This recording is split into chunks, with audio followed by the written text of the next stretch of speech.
Au tableau, les nombres de 1 à 10. La règle, j'en efface 2, et j'écris leur différence. Puis je recommence, jusqu'à ce qu'il n'en reste qu'un seul. Ce dernier nombre dépend de mes choix. Et pourtant, je peux vous dire dès maintenant ce qu'il ne sera jamais. Il ne sera jamais 0.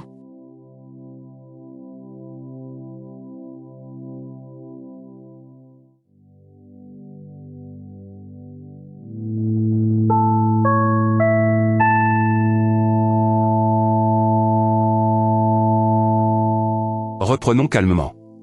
Au tableau, 1, 2, 3, et ainsi de suite jusqu'à 10.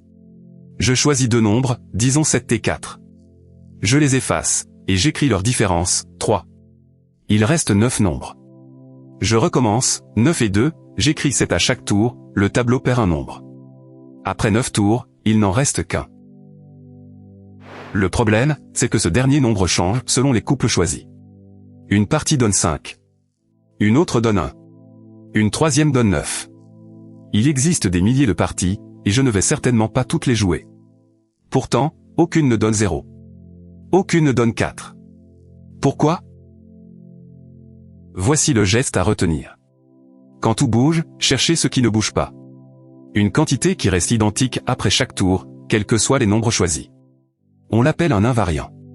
S'il en existe un, il élimine d'un seul coup toutes les issues impossibles, sans qu'on ait joué une seule partie. Comment trouve-t-on un invariant? Il n'y a pas de formule, mais il y a une liste courte.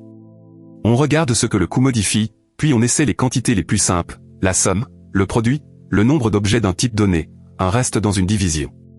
La bonne candidate est celle que le coup laisse tranquille. Ici, la somme change à chaque tour, mais essayons sa parité. Regardons ce que fait un tour. On enlève A et B, on ajoute la valeur absolue de A moins B. Si A et B sont tous les deux pairs, leur différence est paire. Tous les deux impairs, la différence est paire aussi. Un pair et un impair, la différence est impair. Dans les trois cas, la différence a exactement la même parité que la somme A plus B. Donc, en remplaçant A et B par leur différence, on retire A plus B du total, et on ajoute un nombre de même parité. Le total change, mais sa parité, jamais. Voilà notre invariant.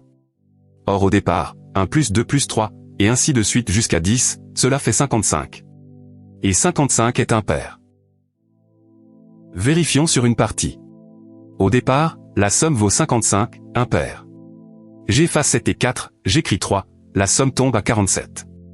Impair. J'efface 9 et 2, j'écris 7, 43. Impair. J'efface 10 et 1, j'écris 9, 41. Impair encore. Le total dégringole à chaque tour, la parité ne bronche pas. C'est exactement ce que promet l'invariant. Cette parité ne bougera plus. À la fin, il ne reste qu'un seul nombre, il est donc impair. 0 est pair, éliminé. 4 est pair, éliminé. En une ligne, sans jouer la moindre partie, nous venons d'écarter la moitié des réponses possibles. Allons plus loin. Que peut valoir ce dernier nombre? Il est impair. Et il ne dépasse pas 10, car une différence ne dépasse jamais le plus grand nombre présent au tableau. Il vaut donc 1, 3, 5, 7 ou 9. Ces 5 valeurs sont toutes atteignables. L'invariant n'a pas seulement interdit, il a délimité exactement le possible.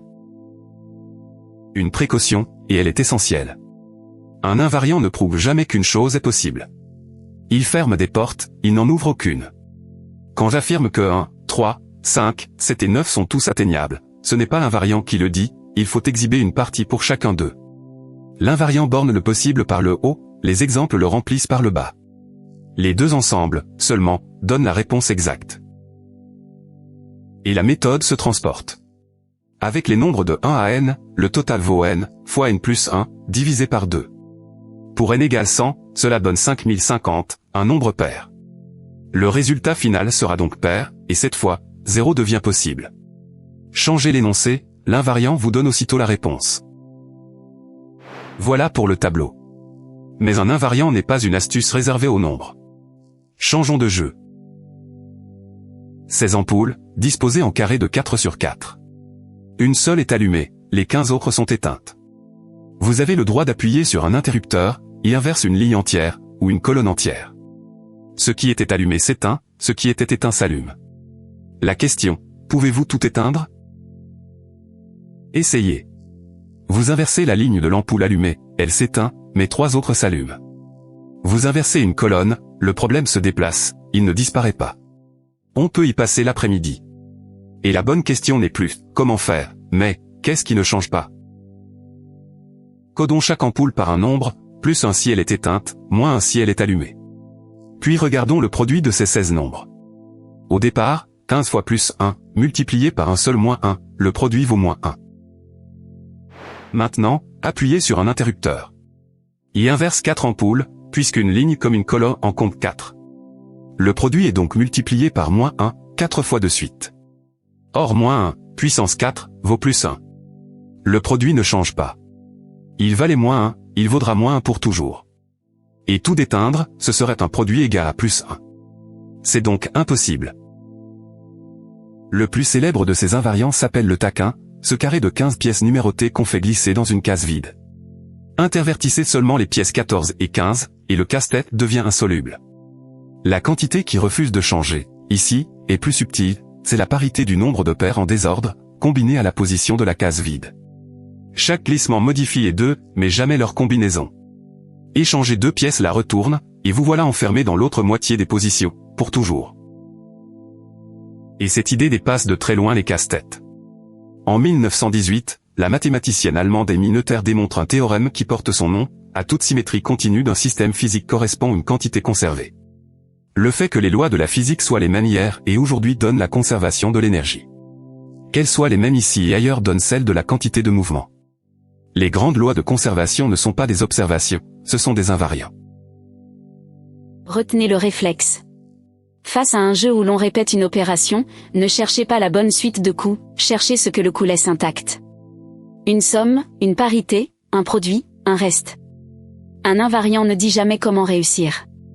Il dit ce qui est impossible et en mathématiques, savoir qu'une chose est impossible vaut mieux que de la chercher longtemps. Un tableau de nombres, un carré d'ampoule, un casse-tête à 15 pièces. 3 jeux sans rapport, et 3 invariants, une parité, un produit, un ordre. À chaque fois, la même question, posée au bon moment. À vous de jouer. Sur une île vivent 13 caméléons gris, 15 marrons et 17 rouges. Quand 2 caméléons de couleurs différentes se rencontrent, ils prennent tous les deux la 3e couleur. Peuvent-ils, un jour, devenir tous de la même couleur? Je vous laisse chercher l'invariant. Votre réponse en commentaire. Et abonnez-vous, au prochain épisode, l'invariant prend des couleurs.